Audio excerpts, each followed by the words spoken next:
Bike ride பண்ணலான்ட்டு ஒரு யோசனை. அப்புறம் வீட்ல சொன்னேன். சரியான திட்டு. நான் முன்னாடி பண்ணியிருக்கிறேன். இருந்தாலுமே திரும்ப அதே மாரி பண்ண போறேன்னு சொன்னோனே, நல்ல திட்டு விழுந்துச்சு. ஆனா முடிவு பண்ணிட்டேன். கன்ஃபார்மா பண்ண தான் போறேன் அப்டின்ட்டு. அப்போ வந்துட்டு பார்க்கக்குள்ள என்னோட பைக்கு ரொம்ப எப்படி சொல்றது? பாழடைஞ்ச பங்களா மாரி கிடக்குது இப்போ. அத ஃபர்ஸ்ட்டு என்ன பண்ணுறோம், ஒர்க் ஷாப்ல போடணும்.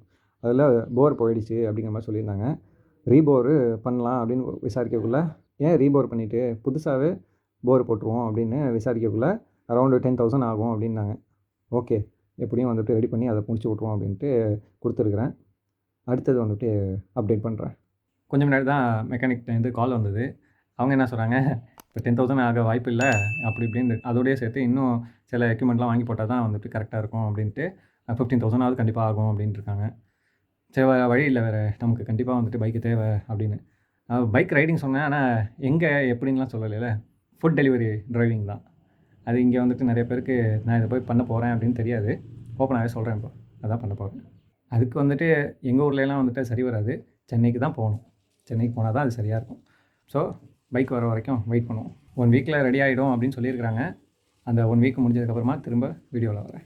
ஆல்மோஸ்ட் 2 1/2 மாதம் 2 1/2 மாதம் கழிச்சு இப்போ இன்னைக்கு எனக்கு பைக்கு கிடச்சிருக்குது. நேத்து போல கால் பண்ணாங்க மெக்கானிக்கு. பண்ணிட்டு ஒரு 20,000 அபோவ் ஆக வாய்ப்பு இருக்கு அப்படிங்கிற மாரி சொன்னாப்ல. அவ்வளோலாம் ஆக வேணாம். நீ 15 சொன்னீங்க. அதுவே எனக்கு கொஞ்சம் அதிகம் தான்.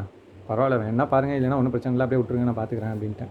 அப்புறமா வந்துட்டு போய் செக் பண்ணி பார்க்கக்குள்ள பில்லு போட்டு குடுத்தாங்க. 16,000 சம்திங் ஏதோ வந்தது. ரவுண்டா 16,000 முடிச்சுப்புட்டு பைக்க எடுத்துட்டு வந்துட்டேன். இன்னையிலேருந்து இன்னும் ஒரு 15 டேஸ் வந்துட்டு நான் அத இங்கே எங்க ஊர்ல சைட்லயே வந்துட்டு ரைட் பண்ணிட்டு, அது எப்படி இருக்குன்னு பார்ப்போம். இடையில எதுவும் ப்ராப்ளம் வந்துச்சுன்னா திரும்ப போய் குடுத்துக்கலாம்ல. அதுக்காக தான். அத முடிச்சுட்டு அடுத்தது என்ன பண்ணலான்ட்டு அப்டேட் பண்றேன். மோஸ்ட்லி சென்னைக்கு எடுத்துட்டு போயிடுவேன். 15 நாளும் எக்ஸ்ட்ராவும் ஓட்டி போட்டாச்சு. ஆல்மோஸ்ட் 3 மாதம் இந்த பைக் என் கையில வரதுக்கு. இன்னைக்கு பிளான்ல இருக்கிறேன். சென்னையில கொண்டு போறதுக்கு. இன்ஃபார்ம் பண்றேன் உங்களுக்கு.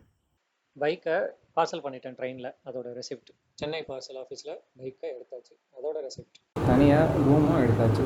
நெக்ஸ்ட்டு இந்த வீடியோ எப்போ போஸ்ட் பண்ணுறோமோ அன்னையிலேருந்து 365 டேஸ் அது என்னோட கணக்கு. அதுக்குள்ளே நான் என்னென்னலாம் பண்ண போகிறேன்ட்டு அடுத்தடுத்த வீடியோலாம் இன்ஃபார்ம் பண்ணுறேன்.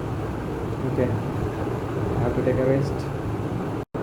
ஓரளவுக்கு ரெஸ்ட் எடுத்தாச்சு. இப்போது நெக்ஸ்ட்டு 3 to 10 o'clock வரைக்கும் வந்துட்டு ஃபுட் டெலிவரி பண்ணுறதுக்கு லாகின் பண்ண போகிறேன். ஸோ இன்றைக்கி எப்படி இருக்குதுன்னு பார்ப்போம். எவ்வளோ ஏர்ன் பண்ணுறேன் அதெல்லாம் வந்துட்டு மென்ஷன் பண்ணுறேன் வீடியோவில்.